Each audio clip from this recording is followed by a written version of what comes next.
நல்ல சூடு ஏறிட்டு நான் கருக ஆரம்பிச்சேன்.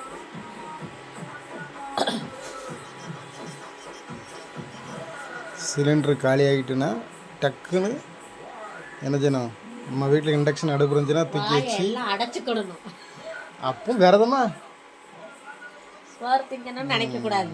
சிலிண்டர் காலி ஆகிட்டுனா மனுஷரை புண்ணாக்கக்கூடாது. யாரப்பா புண்ணாக்கக்கூடாது? அந்த டைலாக் தான் நானும் கேட்கேன். புருஷங்காரனை போட்டு பாடாப்படுத்தக்கூடாது. சிலிண்டர் காலி ஆகிட்டு அதாகிட்டு இதாகிட்டு என்னால் ஒன்றுமே பண்ண முடியாங்க. அதை இதே புருஷன் தான் அடுப்பு கேஸு சிலிண்டரு இல்லாத பத்துக்கு என்னெல்லாம் செய்யணுமோ எல்லாம் ரெடி பண்ணி வச்சுருக்கு.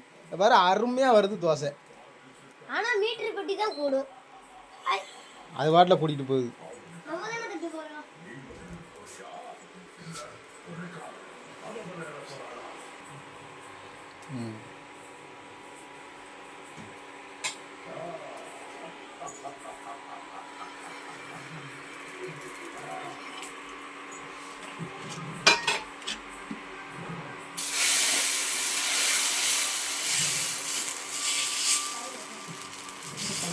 கொஞ்சம் குறைச்சானா வச்சுக்க.